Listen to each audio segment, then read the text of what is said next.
Dwight Green, Linda Matthews, and Scott Smith helping us today. Thank you all for being here. And we also have several pages this week that I will recognize. And the ones that are here today are Ellie Golding from Summerfield, sponsored by Senator Garrett. Hi, Ellie, nice to see you. Jasmine Palmer, Ashboro, Senator Craven. Hi, Jazz. Davia Rayo from Charlotte, sponsored by Senator Muhammad. How are you? Shayla Sharma from Apex, Senator Chaudhry. Good morning. And Lydia Smith from Washington by Senator Brunson. And we have Sawyer Lee. Hi, Sawyer, how are you? He is representing and standing in for his father, Senator Michael Lee, this morning. Sawyer, welcome. We also have two special guests that I'd like to recognize, two young ladies that have come by to learn something about state legislature and the Senate today, and that is Andalyn and Chapel May. If you'd stand up, please. We're certainly happy to have you two with us today, so thank you for coming. We're going to move right into the agenda. And we will start with Senate Bill 121, GSC, conveyances between spouses. Senator, who's going to run that one? Oh, let's start again. Let's back up. We got a big gap, folks. My mistake. We're going to start with Senate Bill 50, Freedom to Carry NC. Senator Britt. You have the floor. Folks, as questioning come back and forth, don't pause. Just have your dialogue with Senator Britt, and you have the floor until I cut you off, okay? So, thank you. Senator Britt. Thank you, Mr. Chairman, members. Senate Bill 50 is our constitutional carry bill this session. All we're doing is making North Carolina like 29 other states in this country. We're mostly mirroring the requirements for constitutional carry without the permit to the requirements under the permit. The one big exception with the permit is you do have 8 hours of training on a Saturday or Sunday or whatever day you may do your training, but it's not a robust training program. It's only 8 hours of training. We went on the FBI data website, the FBI Crime Explorer. We went back to all the states that enacted constitutional carry and looked, and there is no negligible increase or decrease in crime in most states. Of 10 of the 16 states that changed their law prior to 2022, we did notice a decrease in crime. And again, this is on the FBI Crime Data Explorer, which is where the FBI tracks any violent crime. So again, we're just trying to make sure that people's constitutional right is protected. We believe that the Constitution is worth fighting for. We believe the Second Amendment is a very valuable constitutional right. There are many counties in the state that there have been lawsuits filed because of delay of concealed carry permits by their sheriffs. And what we're looking to do is ensure that that victim of domestic violence that wants to be able to constitutionally carry, wants to be able to go out constitutionally carry to protect themselves, can do so without having to wait sometimes 3 to 6 months to get that piece of paper that allows them to do so. Thank you, Senator Britt. Members of the committee, do we have questions or comments? Senator Paul Lowe. Good morning, sir. You know how I feel about you, Danny. We've been hunting together and all kinds of things. My biggest concern with this, I don't have a problem with somebody carrying a gun. But my concern is the education side. You know, that's my real big concern. Now, when I went through the class and took that that permitting class, I took it right up here. And most of the people I know had no problems going to the sheriff, doing the things that needed to be done there, but people not knowing how to operate these things safely is a very, very big concern of mine, because I know of people that have gotten shot by their own gun because they didn't know how to load it and unload it and all kinds of crazy stuff. And the education side, I think, is very, very important.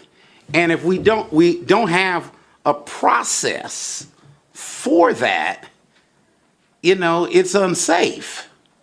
I mean, get the constitutional right side, and you ought to be able to get a gun if you want one. I get that. But the education of how to handle a firearm is my concern. And that's where I have real heartburn with this bill. Get it if they want to. Well, some people don't know they need the education, but they need it. And if we were together, you wouldn't want some of those people out hunting with us without that education, I promise you. So that's something that gives me heartburn when I look at this bill. And when I first saw it, it gave me heartburn. So I understand what you're saying. I understand you have a concern with the issue of education. Again, you can open carry now with no education at all at the same age that what we're making in this bill to be able to conceal carry. I have a problem with that. You already know that. And I know you got a problem with that too, but that is existing law. I don't know what bills have been put in place or filed to add any training to our open carry statutes. It seems as though that's been fine. That's something that's been in existence for a very long time.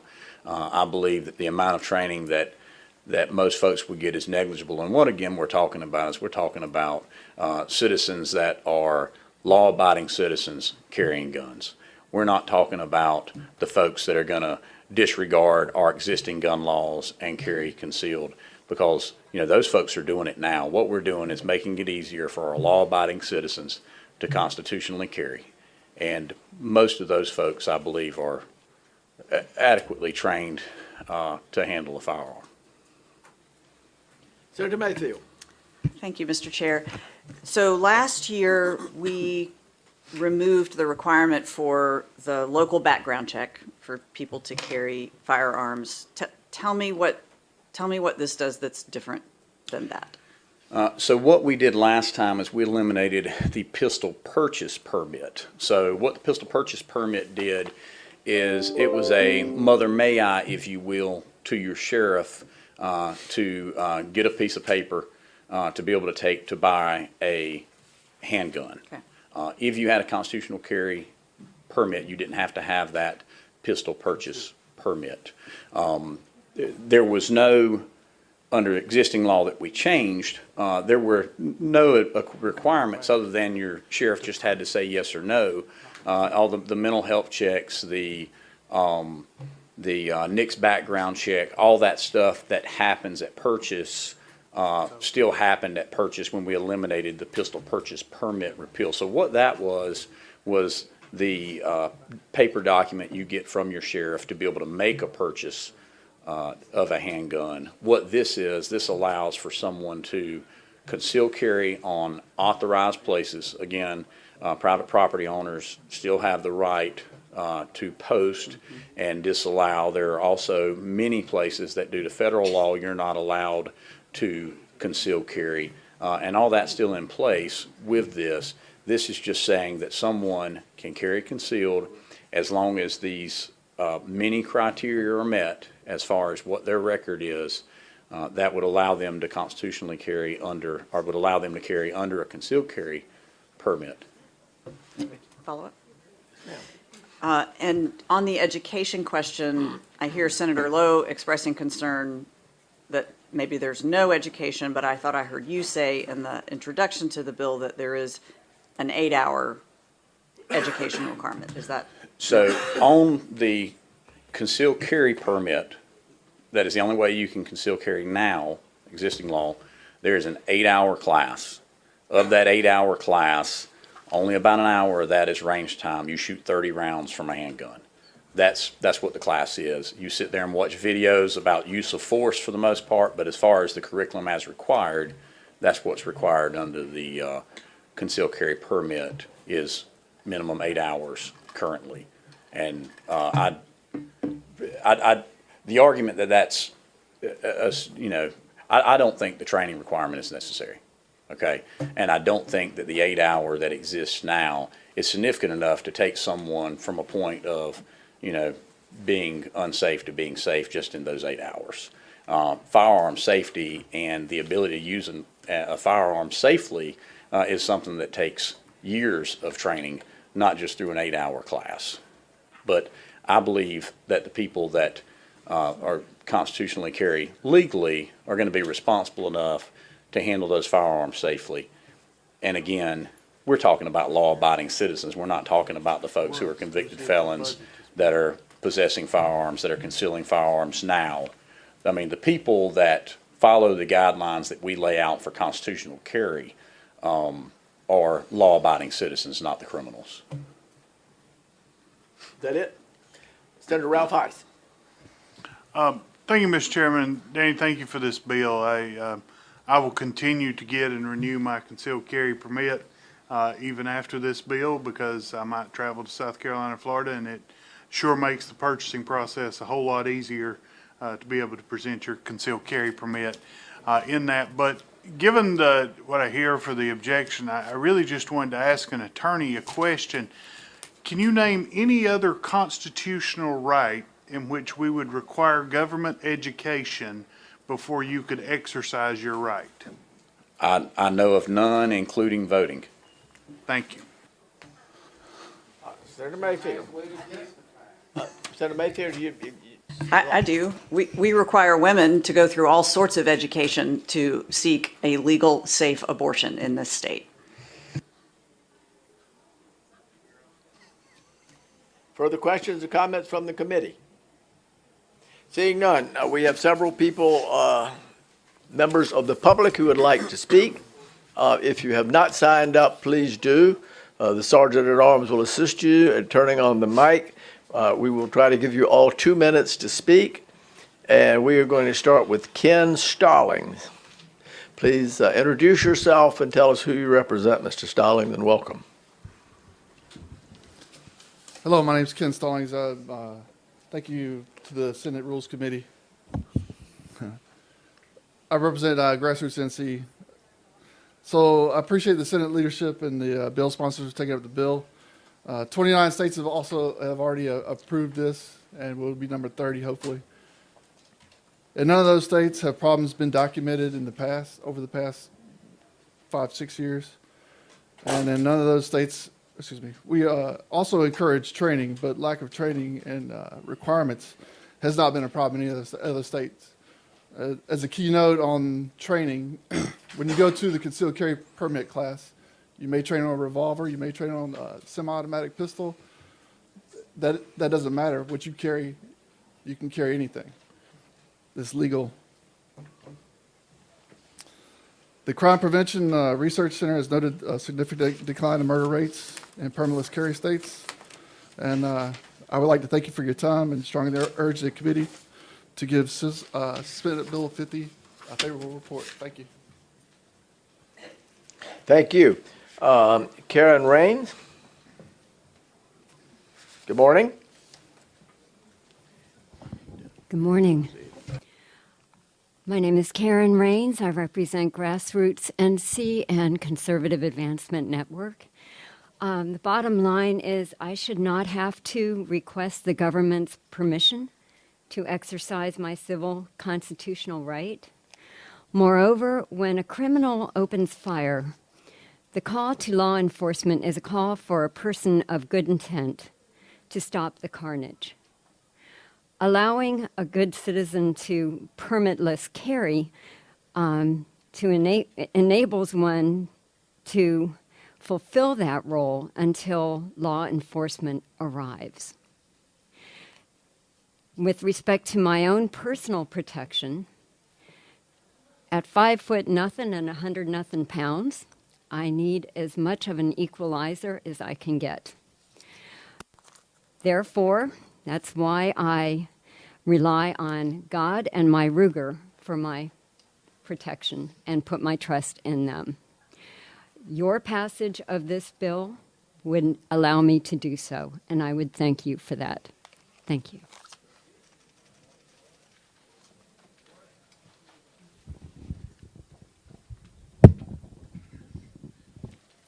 A little taller than her. My name is Mark Saw. I'm with Democracy Out Loud. So there was a study done last year that looked at firearm mortality, right? Death by firearm. and it looked at 195 countries, that's all of them, 9 territories in the 50 states, right? United States ranked 16th. So there are 15 countries and territories that ranked higher in mortality than the U.S. There are a bunch underneath the U.S. that have much lower mortalities. Of the 29 states we've heard about that have permitless carry, there are 3 at the top, or the worst case with mortality. That is Alabama, Mississippi, and Louisiana. And there are just 2 countries and 1 territory that has a worse mortality rate than they do. The state with the lowest mortality of the 29 was New Hampshire. And there are 22 countries with a higher mortality than New Hampshire. I do not think those are very good statistics. Right? North Carolina would rank 12th. So there'd be 12 other countries above North Carolina as it exists today. That will get worse with this bill. This bill will cause policemen to get shot because they won't know if someone has a concealed weapon. This will cause civilians to be shot and potentially killed. And it will also lead to the Good Samaritans that believe that they can help because they have their concealed weapon, and the police won't know if they're our friend or foe. We talked about the Second Amendment. Well, there's something that came before the Second Amendment called life, liberty, and the pursuit of happiness, and the key word is life. I asked this committee to kill this bill before it kills us. Thank you, sir. Elena Sebrio.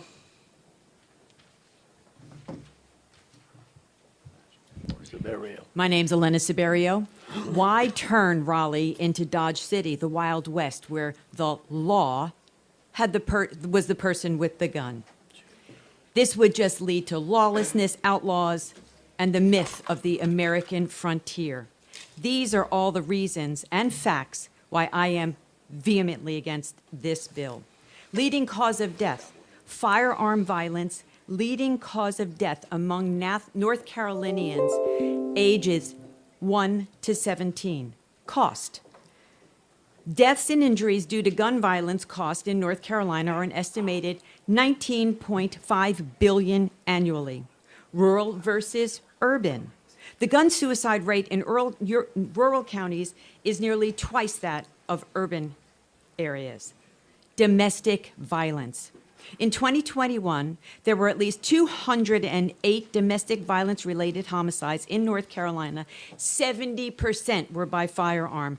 Child deaths. Firearms are now the leading cause of child injury and death in North Carolina. How many more people will be killed? How many police officers will, as my comrade said, show up and not know, well, who's the good guy and who's the bad guy?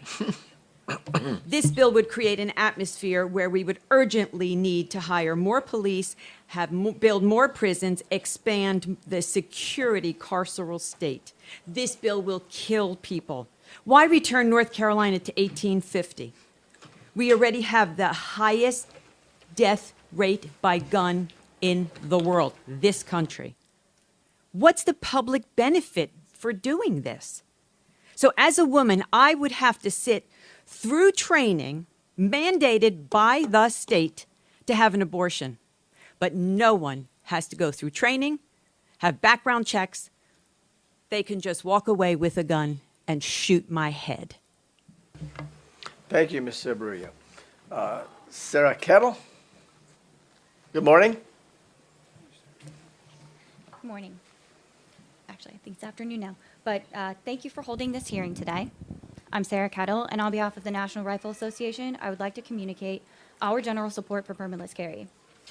However, as written, Senate Bill 50 has some pitfalls that the NRA feels could entrap well-intentioned gun owners, as some individuals who can lawfully purchase and possess a firearm would still be prohibited from carrying that firearm for self-defense purposes under this bill.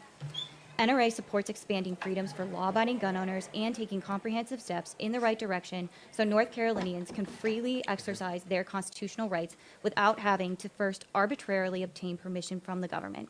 The NRA appreciates the amendments the bill sponsors have already made and their willingness to continue working to improve the legislation so North Carolina can become the 30th constitutional carry state. As such, we ask you to support the bill today. Thank you. Thank you. Karen Ziegler. Good morning. Good morning. Good afternoon. Karen Ziegler, Democracy Out Loud. What I'm noticing about some of the bills that are coming is that the titles are more and more misleading. Freedom to carry sounds so good. Freedom to carry what? A baby, a child, food to a hungry person. All of these things are becoming more difficult under the laws of our state and our country. I live across from an elementary school, and every single day I think about how easy it would be for someone to walk into that school with a gun. You are making it easier for people to do that. You are allowing more people to be eligible to do that, and you are allowing that 18 to 21-year-old very, very dangerous group of disaffected young men to be eligible to carry a gun into that building. I really plead with you not to make it easier for guns to be in North Carolina and kill children. In North Carolina, 1,588 people die every year from guns, and 3,530 are wounded by guns, and suicide accounts for a huge amount of that. People are becoming more and more scared and freaked out, and that is what leads to mass shootings and suicide. I beg you not to pass this bill. Thank you. Mary Ross. Good afternoon. Howdy. Thanks.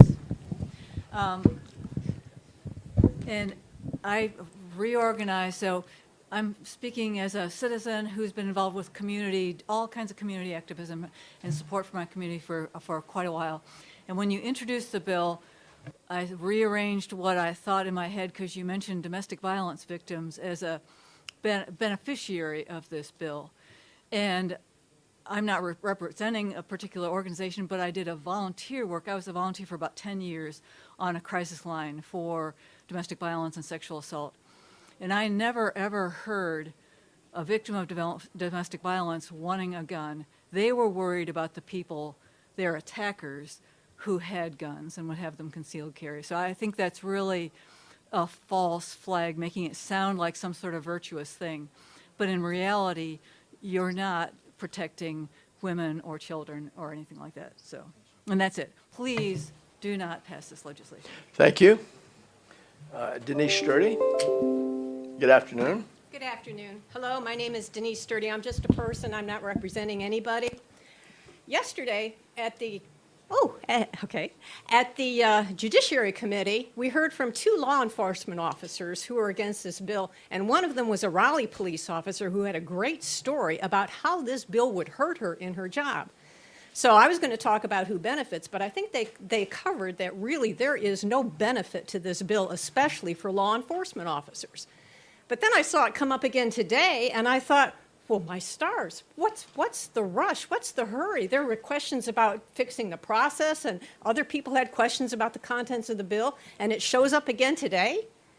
I thought that efficiency in government was the buzzword now.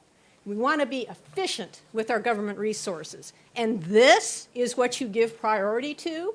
This is what North Carolina needs most, is this bill? Excuse me, but I can't help but wonder, whoever is paying for this, they're really getting their money's worth. And shame on you. Thank you, Ms. Sturdy. Dr. Anna Rudman, I'm sorry. Good afternoon and welcome. Yep. Thank you so much. My name is Anna Ruderman. I am a pediatrician in Durham, North Carolina. I take care of kids in counties all across the state, and my husband's an ER doctor in the ER. Every day I go to work and take care of kids. I take care of families across the political spectrum.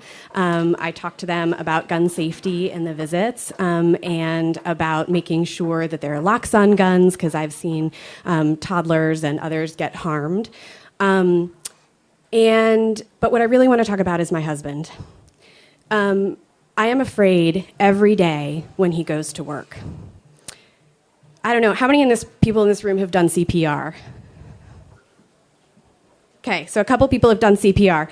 It is difficult, right? Have you ever done CPR on somebody with a loaded gun that you don't know is there? Because that's what they're facing. They don't go through the security checkpoint when they're in an ambulance coding, and you don't know it's there. And so my husband is going in to try and save somebody's life and putting his life in danger because there's a loaded gun in somebody's waistband that's concealed, that they haven't been trained on, that he doesn't know is there. And he could be killed. I have a 4.5-year-old at home. I do not want to become a single mom because you care more about people having untrained access to guns than people's lives. I take care of sheriffs, I take care of children of sheriffs, I take care of firemen's children, I take care of all these other first responders. When they are going in to do CPR on a coding patient and they don't know a gun is there, their life is in danger and they can be killed, especially when that person isn't trained. So please think of them, the first responders, and people like me. Thank you.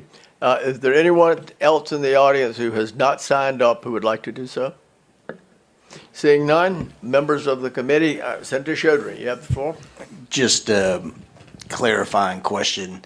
Does the permitless carry bill apply to the General Assembly? So can someone walk into the General Assembly? This would be a place that's banned right now under our bill.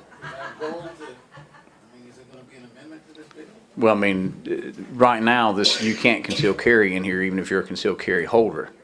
So what this does is mirror our existing law that says that if, so.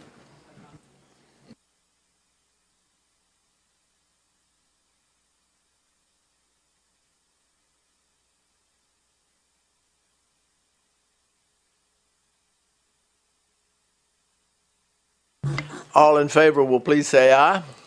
And opposed, no. Motion carries. Thank you. We're going to jump down to Senate Bill 127, lower taxes for Scotland County. Senator Britt. Thank you, Mr. Chair, members. This was a request from our county commissioners. They voted a resolution 5-2. We heard this bill in judiciary yesterday. Essentially what this does is it undoes something that was passed back in 1963 whenever our schools were integrated. There were Laurinburg City Schools. Oh, I'm sorry, there's a... Finish it. Okay. Laurinburg City Schools and Scotland County schools that were separate. However, they were concerned that whenever those schools were separated from Laurinburg City and Scotland, they wanted to ensure they both received adequate funding. Now the school board is consolidated into one school board.